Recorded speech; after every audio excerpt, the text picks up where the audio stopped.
That's weird.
Not really. I mean, one way to balance.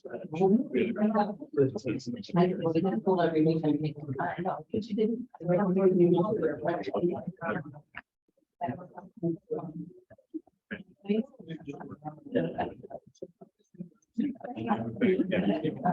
Sure. Yeah.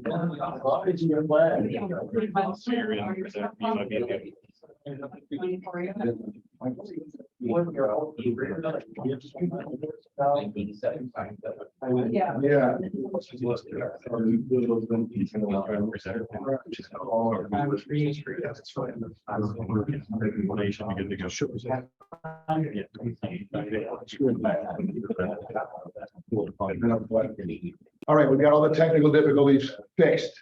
So how was lunch? Yeah. Good. We'll start with some announcements. We can go. Let's. I'd like to ask Kelly Phelps. You can talk about what's happening with service, and Rick's going to talk about the bats. So you don't have to talk about that. Oh no, I have. Forget it. I have before that, Kelly. Can you come up here for a second? Yeah. Yes, you. Yes, you. Don't worry. Do I get graduated? She graduates. She gets to get rid of her red badge.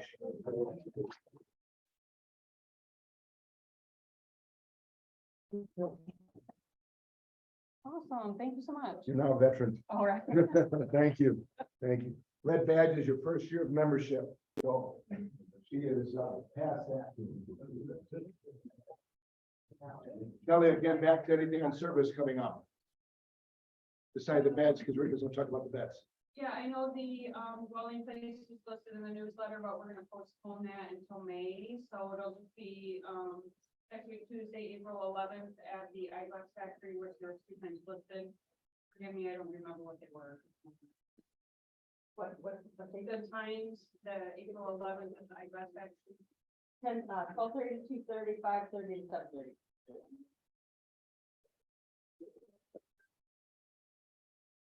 And Rick, can you talk about the beds? Yes. You come up here, you get it? Thank you, Mr. President.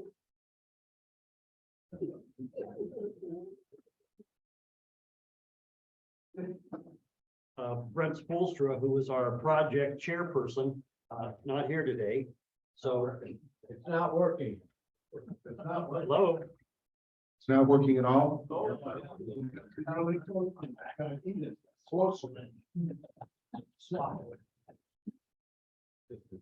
We are having our first build a bed experience on April 15th.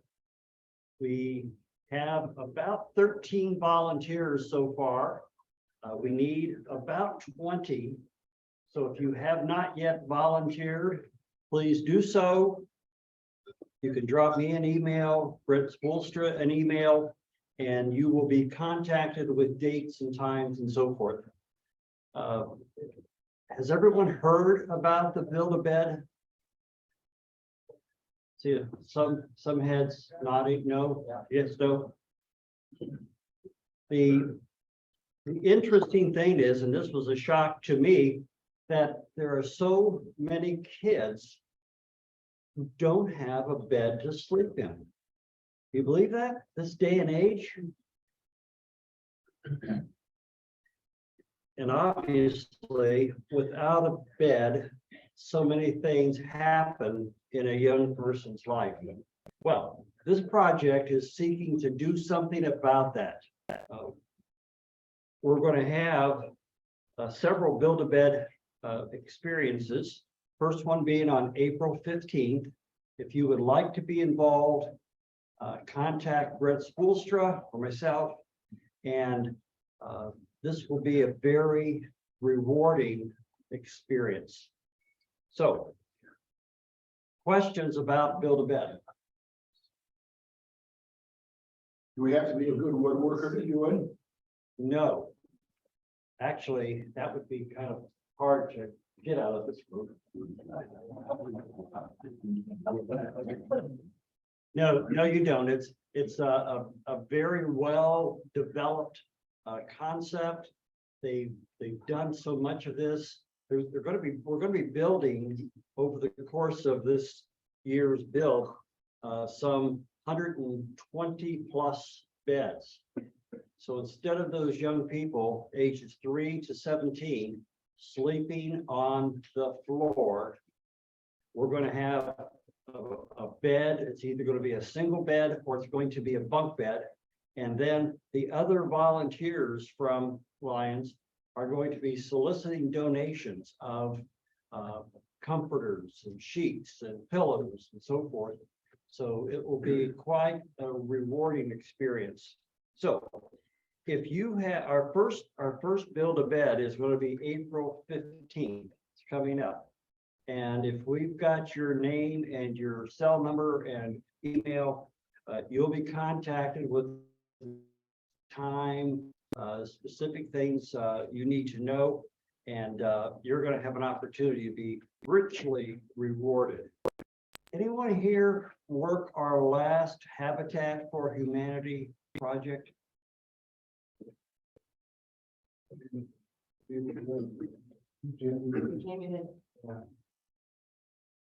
This was our last Habitat project, was one of the most rewarding in terms of seeing how our chapter performed compared to other Lions chapters. Most Lions, and I hate to be derogatory towards other Lions clubs, most Lions would show up, drink coffee, stand around and talk, and after a certain amount of time, they would leave. Our Lions, when they showed up to work, and they worked their tails off building that house over in the Black Hills. So we have a reputation of a hardworking, dedicated group of people, and I look forward to being part of putting that energy to work in building these beds. Questions? Yes. Do we just reach out to you or to get on the list? Either myself or Brett Spoolstra, drop us an email. All we need from you is your email, which we would have, and your cell phone. There will be a lot of communications by text message, and you will be appreciated. You want me to send another note out to the club? Sure. Okay, thank you. Thank you, Rick. Thanks for taking charge of this, you and Brent and Rick Stevens. Appreciate that. Your other announcements, dates, April 22nd, 2 weeks from Saturday is correct. It's Craig Noblin's celebration of life service, 10 o'clock to 12 at Fountain Street Church. I'd really love to see a bunch of Grand Rapids Lions there to support his memory. June 6th, breakfast. Annual dinner at Wallingwood, where we had it last year, same place. We'll give you the details, but that is on June 6th, which is a Tuesday, June 19th, Drive for Vision. Any more information on that? We got the date. John, you want to say? Yeah, so the website's coming along. We've got all the promotional material out there. We'd love to see even more sponsors than we had last year, even more participants. So drive4vision.com, check it out. And if you know friends and family members or other businesses that would like to sponsor, it's a wonderful opportunity to not only have the money go to for a good cause, make sure that their companies are well recognized. So drive4vision.com. Thank you. Jamie, Tim Sister. Hello, everybody. I checked my table. They all have pens. Are. I thought you were trying to cover something up there. And the table looked real good. And.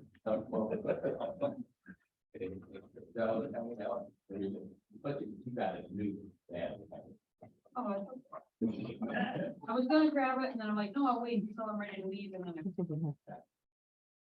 Okay, I think you're in there, but.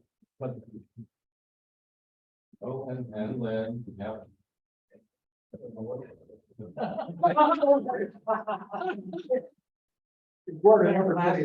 Yeah. Is that a remnant of a pen? Eagle Scout. That doesn't count. Doesn't count. Doesn't count. No reciprocation. And a board, none. And has anybody done any traveling or come back from that or and- Very good. Good weather didn't cause a problem. Jamie. Just drove in from Arizona yesterday, 2,150 miles. Forgot his pen. Had a successful trip to Florida. Love to see the green grass. That is out there, really green grass. It's showing up here. It's not warm. Not yet. Cheryl and I were in London, Ontario last weekend for the Lions convention there. And it's the district where Lions became international. And Detroit sponsored the Windsor Lions Club. And all because of that was prohibition and they could.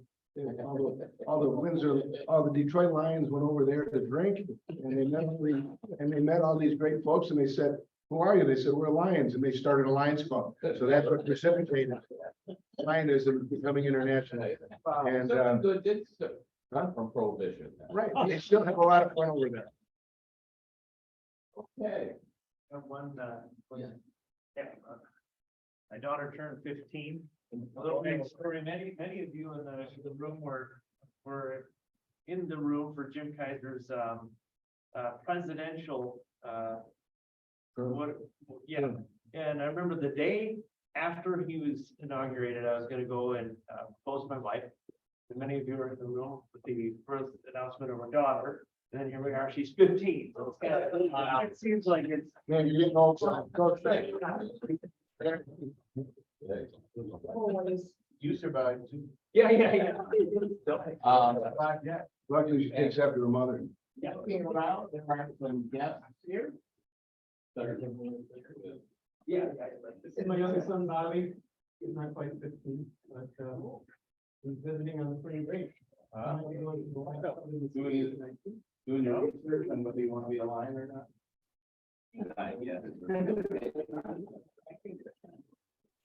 Hey, Bobby. Yes. And you have some guests here. Yes, I have my son, Mike. Good. He's 15. And understanding that, has anybody got a lighter or? Oh. Everything okay.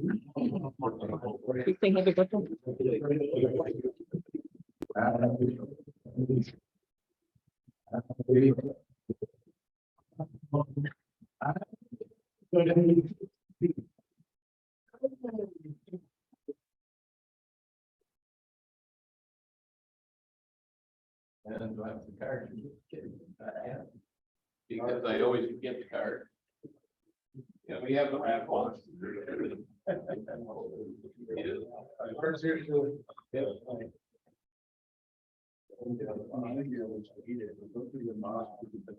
want you to do the raffle because I screwed up.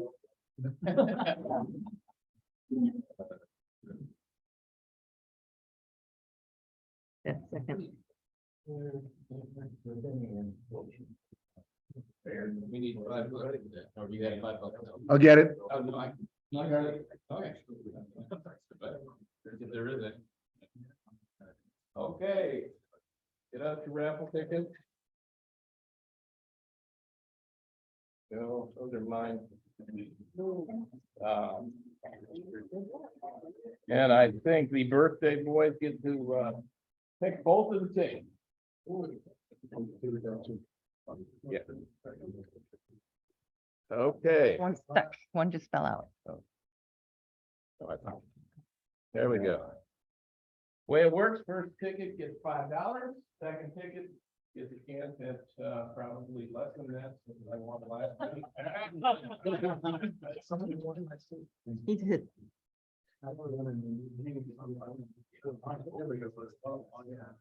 Alright, is it just the last three digits or the last four? Yeah, last four. 4062. Oh, 4062.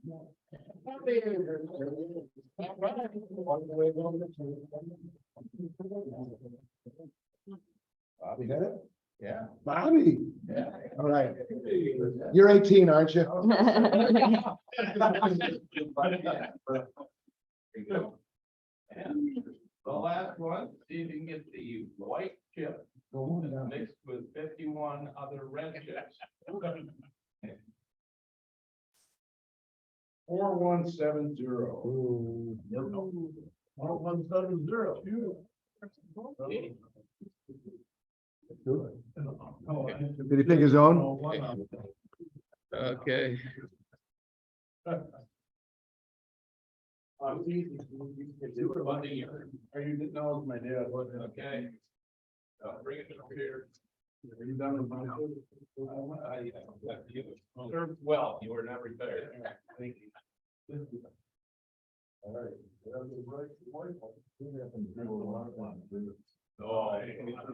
Oh. 51 residents. Okay. And I think we're ready. Thank you, Jamie.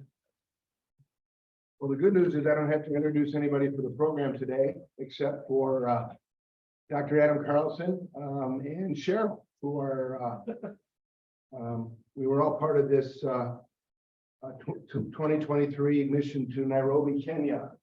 And it happened by two district governors, one from Delaware and one from Nairobi, met last summer in Montreal. District governors, you know, is there's 750 of them that lead a district, all the districts around the world.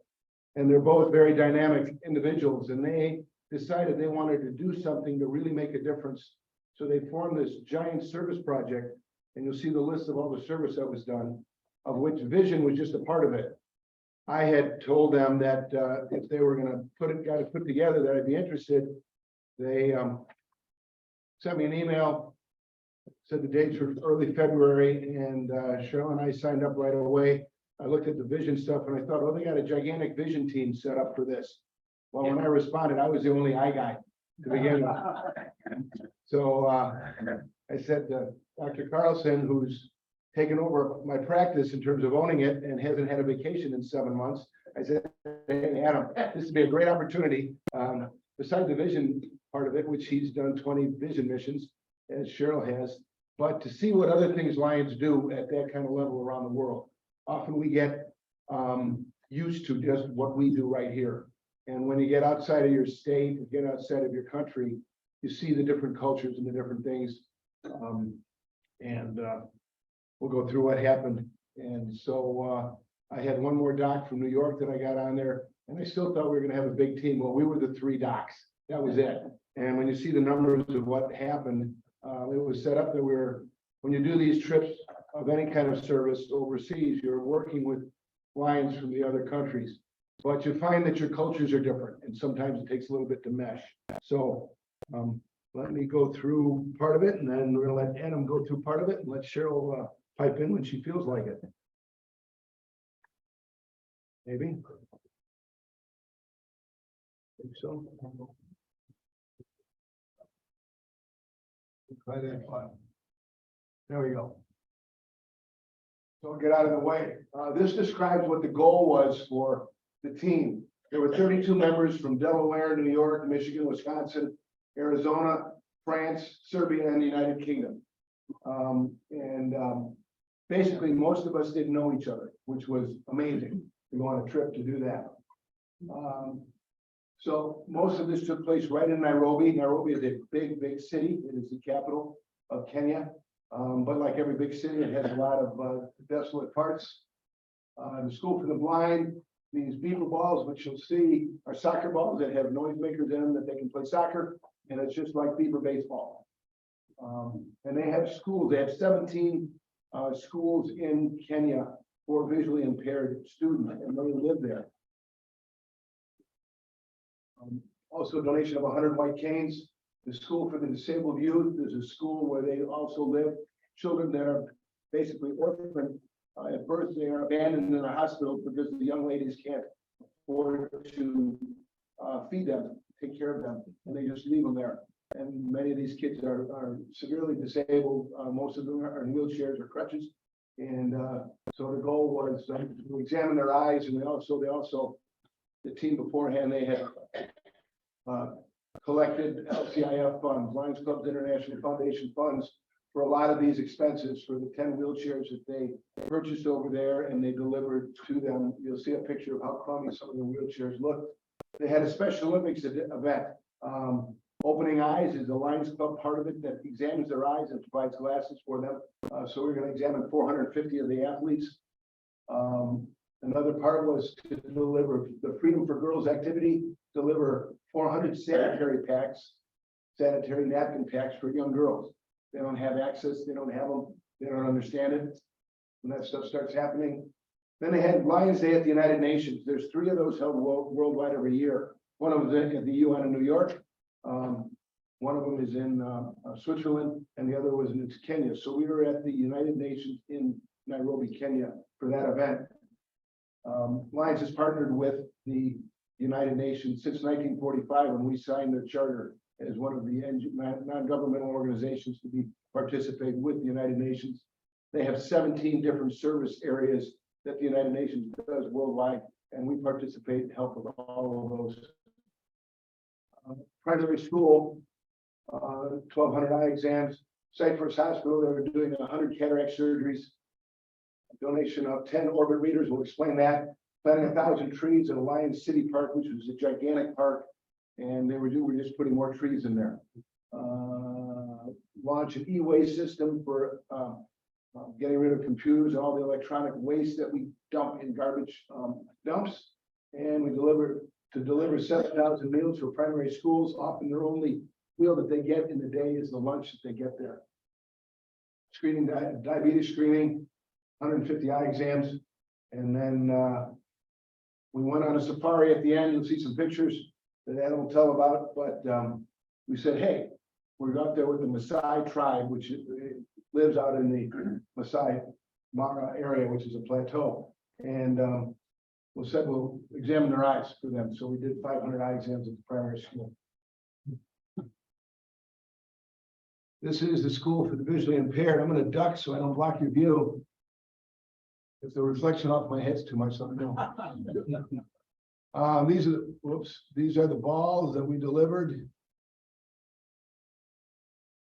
Again, this was funded through Lions Clubs International Foundation, purchasing the balls, and the kids got to play.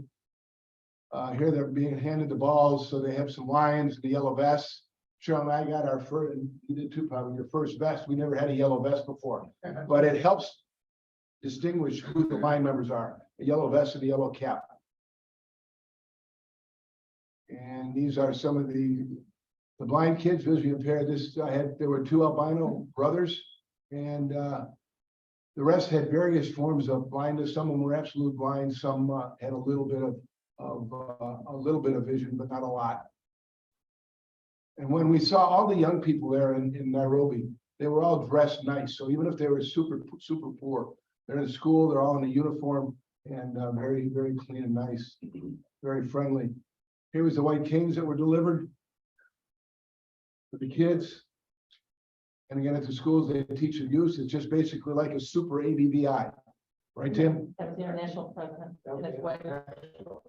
Did I miss him? What was his name? I forget his name. Yeah. Yeah, so that's, again, there's your international president, Brian Sheehan up here, his wife, Lori Sheehan over there, and my twin brother, Douglas Alexander in the middle. Everybody mixes this up all the time. He's the current chairman of LCIF, the foundation. So they were all there for the whole time we were there, which was a lot of fun. So this giant screening project, and they called everything mega. It was just kind of overused word. This was the first one at the Joytown School. What was crazy is we found out we're used to doing a vision screening, a mission a certain way where it comes in very orderly. And you come in, you go through preliminary testing, and then eventually you see the doc. Actually, we go glaucoma testing first, dilation, preliminary testing, see the doc, and then they sit and wait, and then they get their glasses.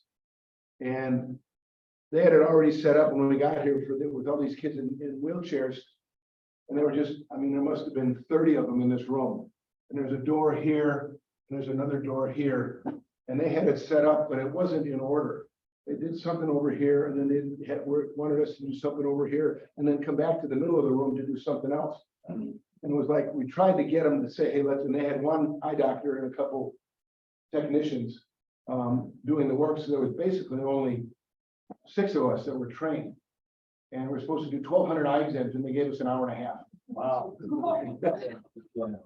And so, and then we had all these other lions that were with us that wanted to volunteer that had no experience. They were coming up, hey, I think we ought to do this head. And so I had to say, Adam was over just doing the example, and I said, okay, that's a good idea, but we don't care right now. I want you to take these people from here and move over here and these over here. So this is kind of the middle of the mayhem. Dr. Cordes is down here doing exams, and we don't know if these kids have been examined or what. No. We finally got some word to it, and they were coming in both doors. And then rather than coming in one and leaving the other, it was an absolute traffic jam. And getting a little frustrated. And then the executive officers came in, President Brian and Doug. And when they come into a place, the photographers are there and they're taking pictures and videos, and they're trying to help a little. And so it was a complete chaos. So we got them to leave. We got them organized a little bit better. And this is our first day, and we thought, crap, we got 5 more events like this to do.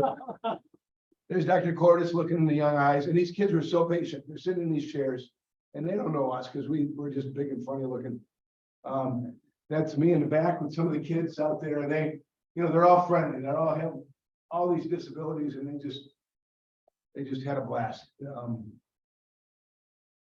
And there's this young man. You remember him? Can you describe what his problem was? So if you can see his eyes, they bulge out tremendously. Looks like hyperthyroidism, but it's not. You remember what it was? I believe, if I remember right, his skull had fused too soon, so his orbits were too small for his eyes, so they were bulging forward. Then one of the friends hit him in one of his eyes, and that caused that eye to scar up and bulge even more. So It got infected. yeah, by like a stick or a stone or something. It So was dead.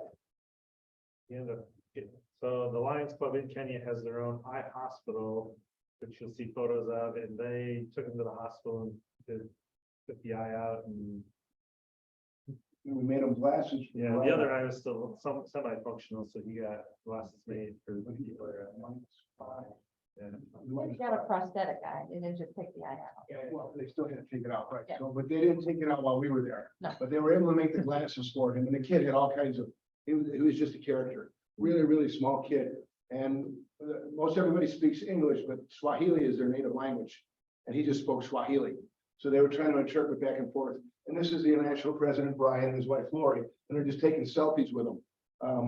This was the day that we examined him. I forget what day, but in 4 days, they had a pair of glasses for him. And put them on him, and because he could then see with that one good eye, and they were gonna do surgery on the other eye. But when they were doing this, he could see up close, so he saw his watch, and he saw the stuff he could see up close. And so when they gave him the glasses, they already gave him a couple watches and a couple other gifts, and he was just so happy. And Brian said to him, he said, well, when we come back, I want to see you, and maybe you can speak some English. He goes, when you come back, you can speak some Swahili.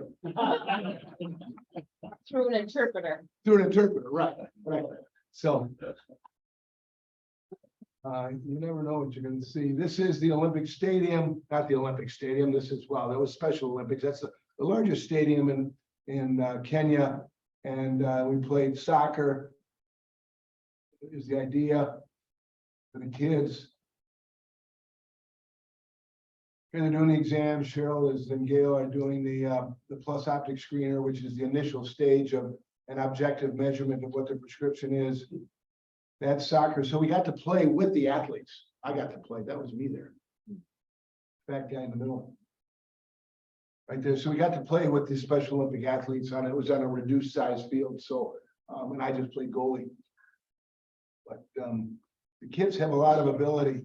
This is the Freedom for Girls activity. And they made it really an event where the kids, I mean, you just see all these girls and they're all in uniforms. And they were explaining about these packs, sanitary napkins, and they had them singing songs, and we didn't get to see it. We just got to see the video because we were doing 5 hours worth of eye exams in an hour and a half.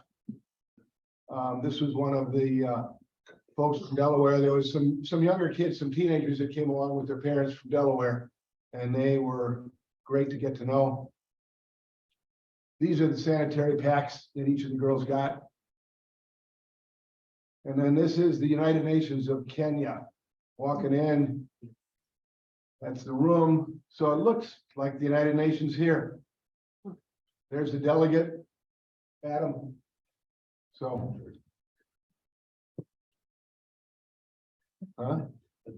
Next picture. So everybody gets their pictures taken. And the next picture. And the next picture, this is a visually impaired girl. We have a contest every year, Lions Club does, for a peace poster contest and the speech contest for visually impaired young people. And she was the winner of the essay contest for visually impaired. And what they put together is amazing. They have no idea they're visually impaired. Something that we could do, show. And that's the other governor. That was the governor. This is the governor, the district governor from Kenya, Shazan, who is another excellent leader. And they had some dancing and some drums, so you always get some entertainment at these events. And it's usually a little too long, and there's security everywhere. So getting in there is just kind of like getting into security in New York. Then this is some of the side pictures of as we're going to the school that's not in the best area of town, and there's just business happening everywhere on the side of the road. And again, people are friendly all the time. We never were threatened at all. Now this is to the other primary school, and you see all the kids. It's just a sea of kids, and they're all organized. Here, Brian and Lori are doing the screening. They normally don't get to do any service projects. They get to do something for a few minutes, take a photo op, and then they have to move on to something else. But I told them, if you want to do it, just stay with us and tell the photographers to leave. And they stayed with us for a long time and actually said they don't normally get to do that. So normally here, we got the kids lined up to do that. If they pass that test, then they go to the next one. Then they see the doc. If they fail this, then they see us. What was interesting there's Adam there. Here's their doc. We had these these lens bars, and they've never seen them before. They're doing this little right here. This is a trial lens set that's got glasses that you put on. And we all have it in our offices, but we haven't used it since the first day of optometry school. And you can put lenses in to figure out that's how they do the total eye exam. And it's like archaic. Dr. Cordes, and there's that archaic thing over there. We couldn't believe that that's how they do it. Here the kids waiting in line, and this big Caucasian bald guy, they actually listen very well. That was a team, and this was the team with the three docs, 4 docs, North volunteers that did all the eye exams and stuff, so we're busy every day, all day. This is their hospital. The Lions built the hospital, and there's Lions stuff everywhere, so patient comes in, they know that it's Lions clubs, they do, what do they do? You like 800 to 1,000 people a day. Yeah, every day, 30% are private pay, and 70% are humanitarian, so it's basically paid for by the Lions. Here they did that day 100 cataract surgeries, and it's crazy because they're doing old time surgery on these humanitarian ones where they pick it up, Gary. And Yeah, they're doing old techniques for cataract surgery that you wouldn't have done here in the US. and then this is the Braille. So this is the Braille reader, which is a little electronic device that they deliver to them so they can do Braille on that. The Orbit reader. I don't know if we're using those at ADDI yet. You know, okay. And the kids they don't need this big Braille machine, and it works tremendous. We're helping them purchase some more. That was the park that we're planting the trees in. And it was nice. They pretty much did all the digging before us, before we got there. Huh? What kind of trees? They had green leaves on them. I don't know. Oh, several varieties. Different varieties, yeah. Yeah. And then there's the monkeys watching us, and they warned us, you gotta be careful, because they'll come out of the trees and grab your phone. This was the e-waste where they're putting these containers that they can dump computers and anything that's electronic that's not used in there, and they dispose of it.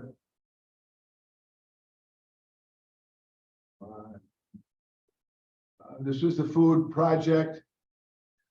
We fed all these kids, and the goal was to feed 7,000. We didn't feed them there, but they were feeding them after we left. They prepared it.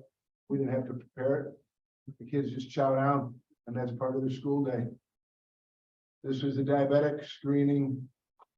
Or seeing diabetics in a tent, which isn't the ideal spot to see it. This was their doc. No, actually, he was a technician, wasn't he? Yeah, worked really hard. And then we got ready for the safari. That's leaving from our hotel, which is a nice hotel. And the boats, the trucks. I'll let you take over, Adam. You can go through the pictures on that. That is Scott would love it. That is a bar. Magnum. Magnum.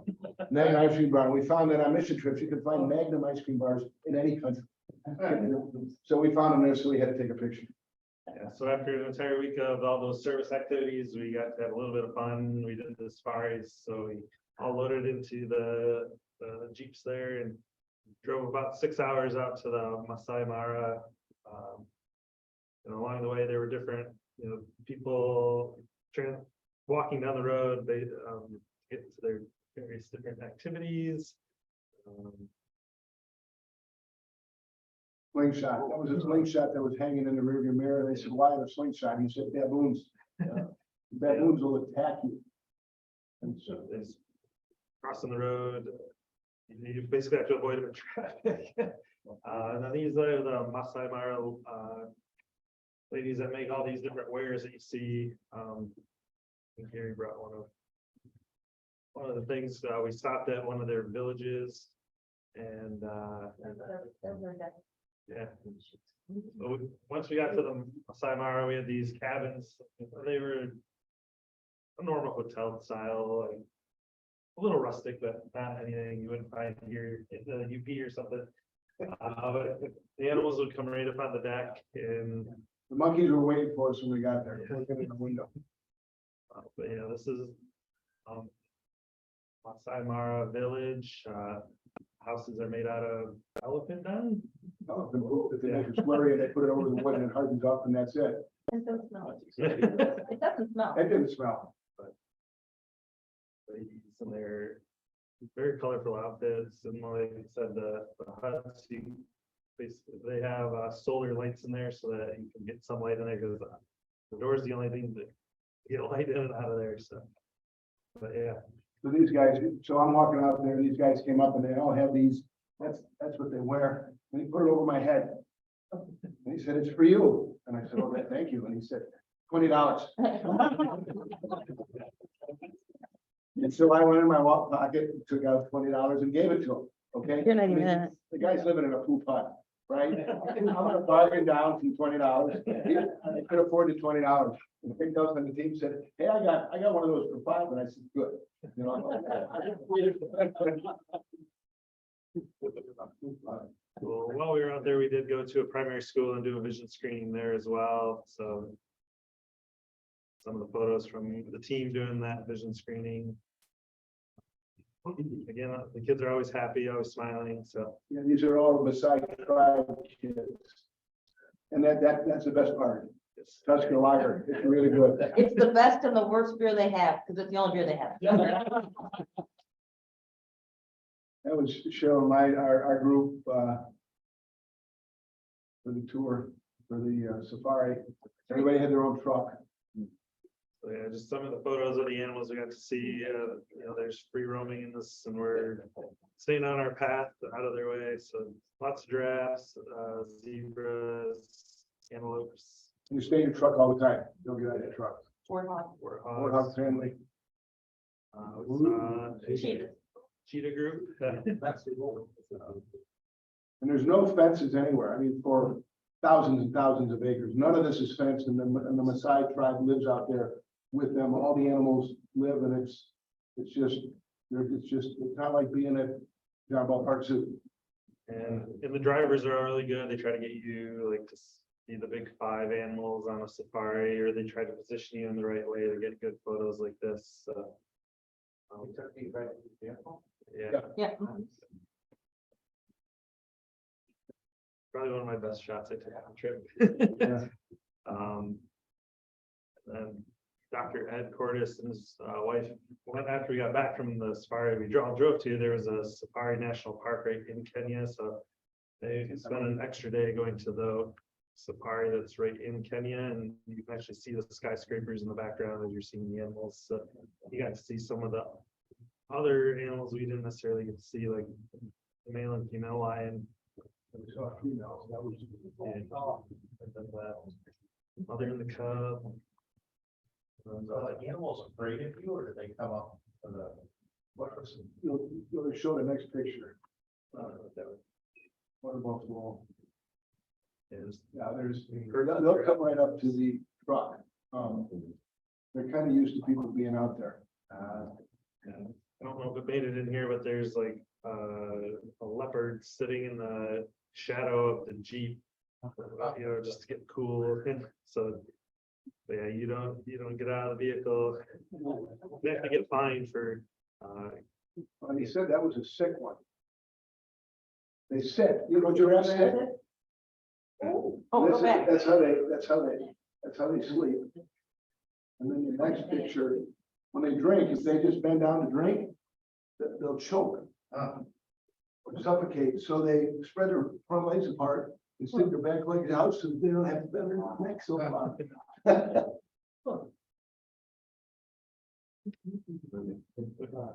we found a hippo, like Family. basically the only like deep water area that we saw, and the whole family of hippos. And Fortunately, we were up about 20 feet, because you don't want to be on the same level as a hippo.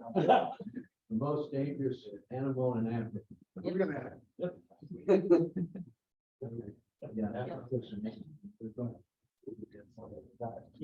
herd of elephants.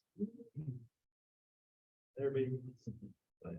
It's interesting, you can see they're in the long grass, you don't see the other animals. We had to go to where there was long grass to see the elephants. They're not in the short grass area. And the animals that are in the short grass area don't come in the long grass because that's where the lions can hide. So they all coexist. That's a cheetah, right? Hyena. Oh, hyena, sorry. What do you got? Monkey, yeah. Yeah, so the roof of the Jeep lifts up. That's where we stand actually. So when we're driving the 6 hours to the safari, it's closed, but when you go out and take your game drives, they pop the roof up, and you can stand and take photos. Or baboons.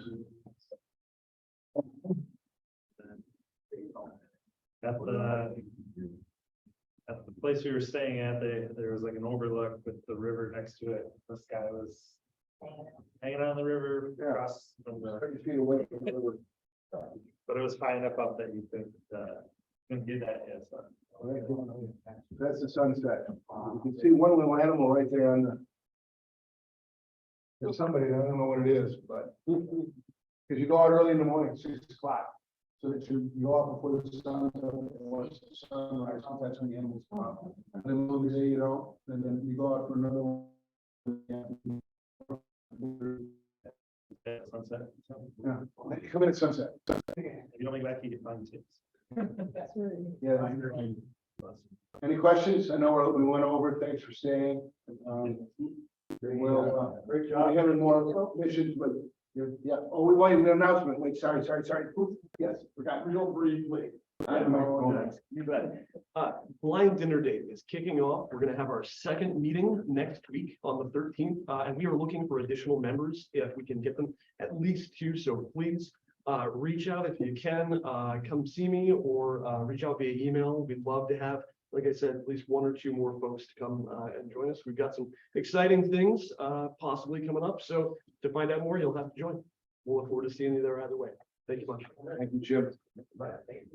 So again, with these missions, as we have some missions coming up, one to Jamaica in the fall, one to Suriname. They're a lot of work, but you have a lot of fun. Now, not all of them are as spectacular as doing that, but they're all a lot of fun. If you want the opportunity, just speak up and we'll make it available. Any more meetings? April 18th, 2 weeks from today, is the high school honors. And you'll get more announcements on that. May 2nd, Kyle Sukes from a Kids Food Basket. And have a great week. Happy Easter for everybody that celebrates Easter. We'll see you in 2 weeks. That's right.